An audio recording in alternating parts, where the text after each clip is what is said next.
रवि किशन भैया का एक फेमस डायलॉग है जो अक्सर वो फिल्मों में बोलते रहते हैं, जिंदगी झंड बा फिर भी घमंड बा। ये डायलॉग उनसे ज़्यादा इस फिल्म पे शूट करता है। हाय गाइस, मैं राजन कुमार और आप देख रहे हैं आपका अपना भोजपुरी इंडिया।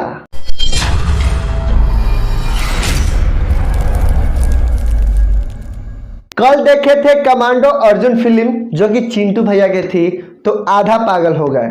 और आज देखे हैं राधे, तो जो बचा कुचा था ना एकदम से घसक गया, यानी कि पूरा पागल हो गए। क्या फिल्म है राधे, मानना पड़ेगा।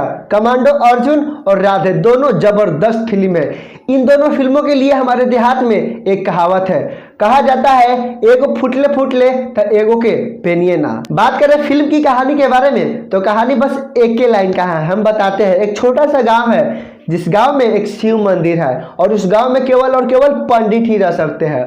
और उस शिव मंदिर में एक भोले बाबा का लिंग है जो सोने का है। उसे उस गांव का मुखिया चोराना चाहता है और पुजारी बचाना चाहता है। बस यही कहानी है इस फिल्म का। फिल्म की शुरुआत ही बकवास थी, फिल्म की शुरुआत ही अच्छी नहीं थी। जब किसी फिल्म का जड़ ही मजबूत ना हो तो उससे हम क्या आशा कर सकते। इस फिल्म की कहानी बहुत ही बेकार है। एक बात है दोस्तों, हमारी भोजपुरी की एक सबसे बड़ी बीमारी है और उस बीमारी का नाम है गाना। जब एक फिल्म बनेगी तो ये मायने नहीं रहेगा कि फिल्म की कहानी क्या है, कैसा है, पर यह जरूर मायने रहता है कि उसमें कितना गाना होना चाहिए। 75 गाने इस फिल्म में होंगे साला। एक तो फिल्म देखकर ऐसे ही माथा खराब हो रहा था और बीच में बार बार बिना काम के गाना आ जा रहा था। अब बात करेंगे कल्लू भैया के बारे में। जिस दिन यह फिल्म रिलीज होने वाली थी उस दिन भैया लाइव आए थे और बोल रहे थे हमारे बड़े भैया रवि किशन जी और मैं, हम दोनों का एक फिल्म आ रहा है राधे। और सबसे बड़ी बात यह है कि भोजपुरी जगत में पहली बार किसी फिल्म में हाथी को लाया गया है। हाथी को लाया है सही बात है, लेकिन कोई काम का नहीं है। हाथी लाकर कोई तीर नहीं मार दिए, नहीं लाते तो भी अच्छा था।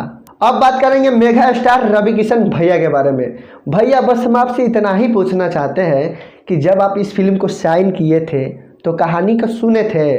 मुझे नहीं लगता कि कहानी को आप सुने होंगे। अगर कहानी को सुनते तो ये फिल्म कतई नहीं करते। पूरा का पूरा यह फिल्म बकवास है, फालतू फिल्म है, टाइम पास है, खेलते कूदते इस फिल्म को बनाया गया। ना इस फिल्म में कोई कहानी है, ना विलन ढंग का है, ना एक्शन सीन सही है, ना डायलॉग है, कोई भी चीज़ सही नहीं है। यहाँ तक कि गाना भी सही नहीं है। बस लास्ट में हम इतना ही बात करना चाहेंगे कि जब आप इस फिल्म को देखने जाइएगा तो इंटरवल होने से पहले आपका भेजा खराब हो जाएगा और जब यह समाप्त होगा ना तो आपके भेजे में भेजा नहीं रहेगा, क्योंकि कहानी कुछ ऐसा है, फिल्म ही कुछ ऐसा है। आप सोचिएगा, उस हवल में माथा पीटिएगा कि हम कहाँ से आ गए, पागल थे, उल्लू थे जो हम इस फिल्म को देखने आ गए। तो चलिए दोस्तों, आज की वीडियो में इतना ही था, इससे ज़्यादा हम नहीं बोल सकते। तो लाइक शेयर कमेंट, कुछ बोलना है तो कमेंट कीजिए। चलिए चैनल को भी सब्सक्राइब कर लीजिए। अब मिलेंगे अगले वीडियो में, जब तक के लिए जय हिंद जय भारत।